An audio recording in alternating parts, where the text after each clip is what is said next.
Semaine 4, jour 3. Bonjour et bienvenue à notre série d'études méditatives Dieu au quotidien sur la première lettre de Pierre. Aujourd'hui, nous allons concentrer toute notre attention sur le verset 7 du 4e chapitre. C'est notre 3e étude sur ce chapitre. Pierre aborde maintenant un nouveau sujet, l'efficacité de la vie du croyant au cœur de la souffrance. Gardez-vous votre sang-froid face à l'adversité? Savez-vous comment réagir face à l'épreuve? Nous savons que Pierre s'adresse aux chrétiens qui souffrent pour Jésus, à ceux qui ont adopté l'attitude de Christ, selon laquelle les épreuves endurées pour la cause de Dieu font partie intégrante de leur vocation de peuple de Dieu. L'apôtre nous offre alors une perspective à la fois encourageante et alarmante. Écoutons et réfléchissons ensemble sur les recommandations fermes qu'il nous fait dans ce bref passage. La fin de toute chose est proche.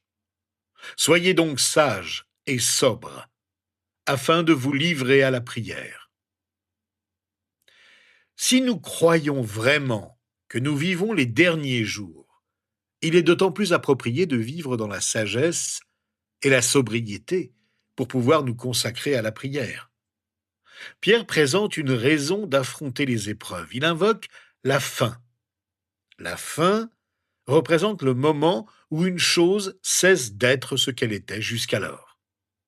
Ici, la fin pourrait se rapporter au désastre que représente la persécution menée par Rome en Asie mineure, l'actuelle Turquie.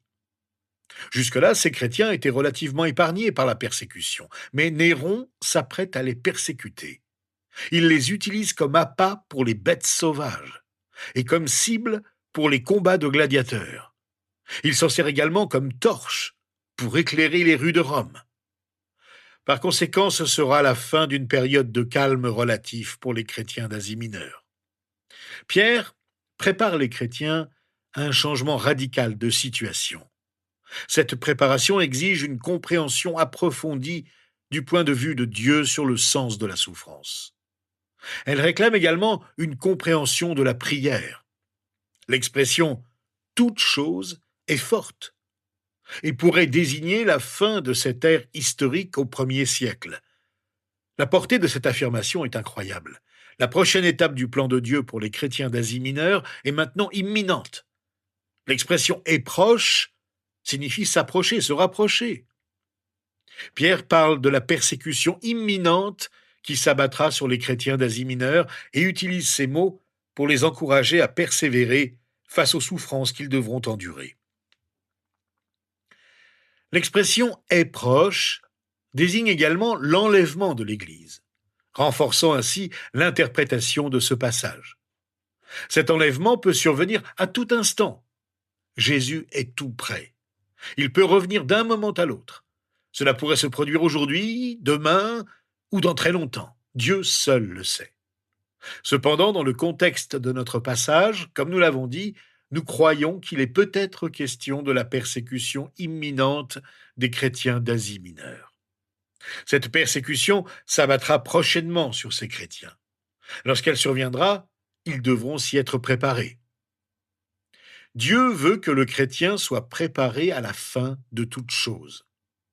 Si Pierre parle de l'enlèvement final, Dieu veut que nous vivions dans l'attente constante du retour de Christ. Nul ne sait s'il vivra jusqu'à la fin. Mais si l'apôtre fait référence à la persécution à venir, cela signifie que les chrétiens vont atteindre la fin de la période assez calme dans leur vie, même s'ils souffrent déjà à cause de leur foi. Chaque chrétien devra faire face à des situations extrêmement difficiles, au moins à plusieurs reprises dans sa vie. Par conséquent, Pierre nous demande de nous préparer à l'épreuve à venir. Il insiste sur l'importance de la préparation lorsqu'il dit avec fermeté « Soyez donc sages et sobres ». La Bible en français courant traduit cette phrase ainsi « Vivez donc d'une manière raisonnable et gardez l'esprit éveillé ». Et la Bible du Semeur dit « Menez donc une vie équilibrée en faisant preuve de modération ». Dieu veut que nous trouvions l'équilibre en temps de catastrophe. Êtes-vous prêt à affronter l'épreuve lorsqu'elle surviendra? Si vous attendez qu'elle arrive pour vous préparer, il sera trop tard. Sous une forte pression, notre jugement est altéré. Nous ne pouvons apprendre correctement lorsque nous sommes bouleversés. C'est pourquoi nous devons nous préparer avant l'épreuve. Connaissez-vous suffisamment les principes de la parole de Dieu pour affronter les moments difficiles lorsqu'ils se présenteront? Nous devons agir selon les directives divines, en particulier dans l'épreuve. Notre façon de penser sous pression est cruciale. La parole de Dieu façonne et oriente notre pensée. À mesure que l'Esprit de Dieu dépose la vérité dans notre esprit, notre pensée évolue et Dieu nous transforme progressivement. Finalement, le Seigneur de gloire dominera toute notre façon de penser et d'agir. Il est le Seigneur de l'esprit.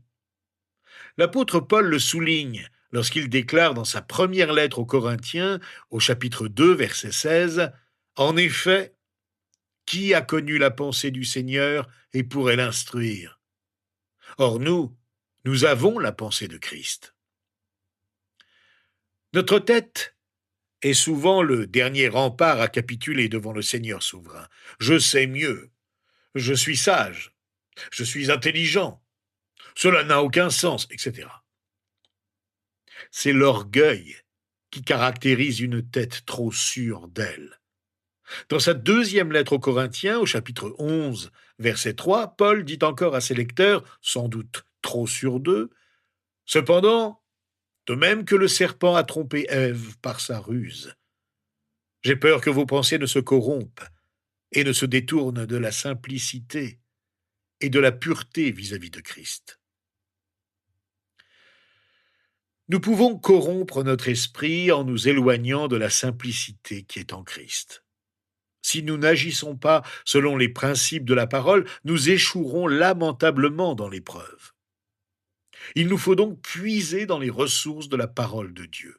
Ceux qui fréquentent des églises axées sur le divertissement et les mondanités plutôt que sur l'enseignement de la parole connaîtront une triste fin. Ceux qui sont indifférents à la parole ne pourront faire face aux grandes difficultés. Les mondanités ne nous protègent pas dans l'adversité. Une vie chrétienne superficielle ne peut pas nous délivrer des graves dangers. Dieu attend de nous que nous stabilisions nos pensées. Pourquoi un chrétien devrait-il se laisser submerger par le désarroi et s'effondrer face à l'épreuve? Pierre nous exhorte à préserver notre sérénité, à garder notre bon sens. La sérénité se caractérise par une juste mesure des choses. Elle discerne l'essentiel du superflu. Elle n'est ni impulsive, ni instable. Elle n'est sujette ni au fanatisme, ni à l'indifférence. Elle considère les circonstances du temps à la lumière de l'éternité. Lorsque Dieu nous offre cette perspective, toute chose trouve sa juste place dans notre réflexion. Les chrétiens doivent avoir une vision claire de la manière de vivre la vie chrétienne. Dieu souhaite que notre esprit demeure sain et stable, qu'il nous préserve des excès. L'idée est que Dieu veut que nous abordions la vie en nous libérant de toute frivolité et irresponsabilité. Nous prenons la vie au sérieux. Nous comprenons les conséquences de nos décisions pour le temps et l'éternité. Nous sommes conscients de l'impact de nos choix sur nous-mêmes et sur les autres. Et nous adoptons une attitude responsable face à la vie. Bref, nous cultivons la sérénité spirituelle. Le chrétien doit être capable de penser avec stabilité. Gardez-vous votre sérénité d'esprit dans les moments difficiles? Il est très facile de laisser un désastre perturber profondément notre pensée. Notre vie intérieure détermine la qualité de notre vie chrétienne. La vie chrétienne se résume à nos pensées. Les péchés d'attitude mentale tels que l'amertume, l'antagonisme, la peur, l'inquiétude, l'anxiété, la jalousie ou la culpabilité peuvent détruire notre stabilité. Nous avons besoin de cette stabilité avant d'affronter la tempête. Si nous entrons dans la souffrance sans stabilité, nous craquerons mentalement. Pour faire face aux épreuves, nous avons besoin de quelque chose de plus grand que nous-mêmes. Cette pensée supérieure, nous l'avons dit, c'est la parole de Dieu et sa providence. Plus la parole influence notre façon d'appréhender la vie, plus nous serons stables. Nous serons mieux armés pour affronter toutes les difficultés. Lorsque vous traversez les tempêtes de la vie, vous devez avoir la parole fermement ancrée dans votre façon de penser. Cela vous apportera la stabilité nécessaire face aux épreuves de la vie. Abordez-vous la vie avec légèreté et irresponsabilité? La prenez-vous au sérieux? Nous devrions toujours garder à l'esprit l'importance des enjeux éternels et rester conscients des conséquences de nos actes pour le temps présent et pour l'éternité. Restons attentifs à l'impact de nos actions sur nous-mêmes et sur autrui. Seule cette attitude nous permet de nous livrer à la prière. La Bible du Semeur parle d'être disponible pour la prière. La prière efficace exige de la maîtrise de soi. Avez-vous le calme, la sobriété et la discipline nécessaires à la prière? Ou bien avez-vous une aversion pour la prière? Cette aversion serait étrange car la prière est une promesse et une opportunité précieuse offerte par Dieu. Nous commettons une grave erreur si nous pensons que les activités spirituelles peuvent compenser un manque de communion avec Dieu. Une vie de prière riche est une vie puissante. Prenons garde aussi à ne pas nous endormir pendant la prière. Et veillons à ce que notre esprit ne s'égare pas et ne nous éloigne pas du Seigneur. Le diable nous distrait. Nous pensons à 1000 choses au lieu de prier véritablement. 10 minutes passent et nous croyons avoir prié alors que nous n'avons fait que laisser notre esprit vagabonder. Pierre, l'auteur de cette lettre, le savait bien. Lui qui, épuisé, ne veillait pas en priant la veille de la mort de Jésus dans le jardin de Gethsémane. Il dormait en priant.